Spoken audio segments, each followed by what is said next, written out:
Nightline, I'm Dana Perino. We're following several fast-moving stories this hour. Jeffrey Epstein's ex under arrest and due in court this afternoon as prosecutors announce charges.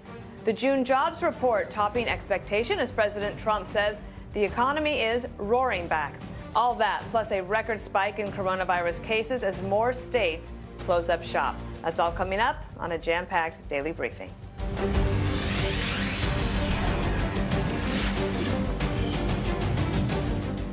We begin with Jeffrey Epstein's confidant now facing charges. Prosecutors saying Ghislaine Maxwell helped Epstein to, quote, recruit, groom, and ultimately abuse young girls.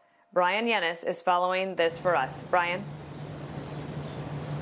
Dana, good afternoon. For about a year now, the big question has been, where in the world is Ghislaine Maxwell, British socialite, a wealthy individual, former girlfriend and longtime confidant of Jeffrey Epstein? And a lot of people thought she may have fled the country, but no, she was arrested in Bradford, New Hampshire at 8:30 this morning, just 5 hours north of New York City, a small town of less than 2,000 people. Reuters reporting she was found on a 156-acre property she bought in all cash last December and under the guise of an LLC that she used to protect her identity. The FBI says they were keeping tabs on her whereabouts and they moved in when they were ready. Maxwell faces 6 federal charges, including 4 charges of conspiracy, enticing, and transporting minor girls for the purpose of illegal sex acts, and 2 charges of perjury for lying under oath during 2 depositions back in 2016. If convicted, she faces up to 35 years in prison. According to the indictment, prosecutors say between 1994 and 1997, Maxwell recruited, coerced, and groomed at least 3 minors to be sexually abused by Epstein, including a 14-year-old girl. And in a statement, an attorney for one of Epstein's accusers said, quote, Ghislaine Maxwell's brutal, ruthless, and manipulative behavior caused my client tremendous pain. We applaud her long overdue arrest today.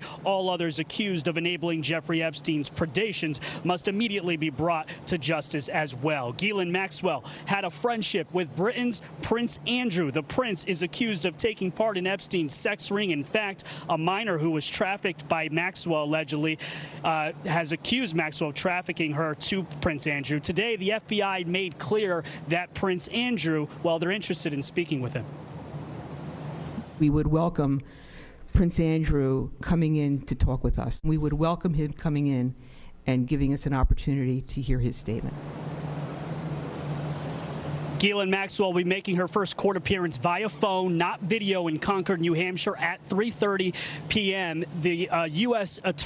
District Attorney here in New York says that ultimately they believe that she should be in detention, not in home confinement, but in detention because of her risk of flight and leaving, giving her means. Dana? Can understand that. Brian Yennis, thank you.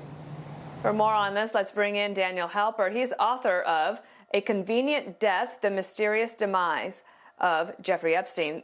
Daniel, you literally wrote the book about this. And tell me about, as you dug in and understood this story, the role of Maxwell in all of this.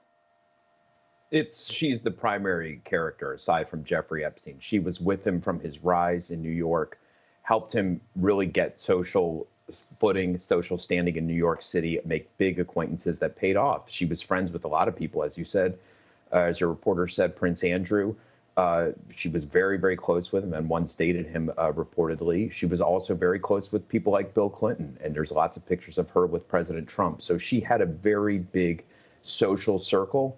Part of that is by virtue of who her father was. He was a publishing magnate in London who died mysteriously himself in the early 90s. And this is the biggest day in the Jeffrey Epstein story since Jeffrey Epstein's death almost a year ago. Tell me about what you think about where she was hiding, if you think she's been there the entire time, like a little bit about that, because this has been one of the big mysteries of this whole story. Yeah, so no reporter has been able to track her down, except the New York Post had a picture of her shortly after Epstein's death. But again, if the feds have eyed her, that's good. There's been some wild reports about her being in France or being elsewhere around the world, being in yachts around the world. it turns out she was just in New Hampshire trying to lay low. She had this LLC that she purchased this home through cash to help hide her identity. I'm not sure whether any of the townspeople knew who she was or how low her profile really was, but she definitely wanted to be out of the media. Look, there's a lot of on-the-record testimony.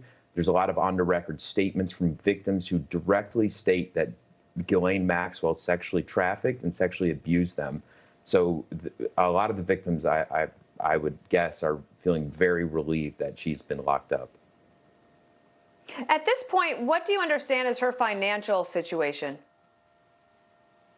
It's a little hard to determine. She was running a nonprofit, which was very close to the Clinton Foundation.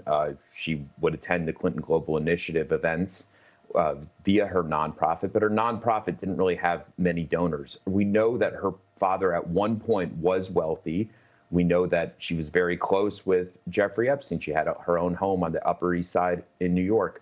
We don't know much about her financial situation, but given that she paid cash for what is apparently a pretty nice place in New Hampshire, she appears to be financially pretty well off and stable enough. Daniel Halper, everyone should get your book because it came out just about a month ago. It's very fresh, and now it really is going to be a big part of this news coverage. Thank you so much for coming on today.